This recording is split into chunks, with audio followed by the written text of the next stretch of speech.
እስቲ በማርያም አሁን በመድኃኒዓለም ይመችሽ እናቴ። በቃ እኔ ከሩታ የሚመቸኝ ነገር ምንድነው ሁኔታዎችን መምሰል ትችላለሽ። በቃ ሁልጊዜም ካለችበት ስሜት ካለችበት ክፋት ወይም ንዴት የሆነ አለ አይደለ በቃ ካለችበት ሙድ ከተፈጠሩ ነገሮች ምናምን አንፃር አይደለም የሚመጡ ወደሷ የሚመጡ ሰዎችን የምትቀበለው። በቃ ሁኔታዎችን ነው ሁልጊዜ የምትመስለው። ያ ነገሯ በጣም ነው የሚመቸኝ የሚለኝ።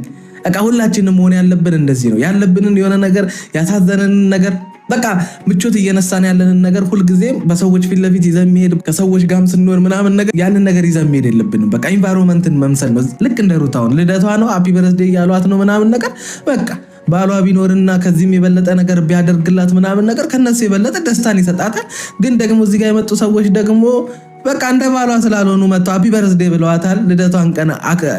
ልደቷን ቀን ሳይረሱ በቃ አስታውሰው ምናምን ነገር መጥተው መቼም ሚስቶች ባሎቻችሁ የልደት ቀናቸውን ሳይረሱ መጥተው ሃፒ በርዝዴይ ሲሏችሁ የሚሰማችሁ ስሜትን ባይተካ ግን ደግሞ በቃ የመጡትን ሰዎች አክብረሽ እንደዚህ ፏ ድምቅ ብለሽ ደስተኛ ሆነሽ እናቴ ችግር ነው፣ ሀዘን ነው፣ መከፋት ነው፣ ደስታ ነው። በቃ አይሽ ለሁሉም ሰዎች ማሳየት ያለብሽ ይሄንን ነው። በህይወታችን ውስጥ እስካለን ድረስ የሚመጡብንን የደስታም የመከራም የሀዘንም የለቅሷችንን ጊዜ እኩል ባላንስ አድርገን ካልሄድን አንዱ ከአንዱ ከበለጠ ችግር ነው፣ የአይምሮ ጭንቀት ያመጣል።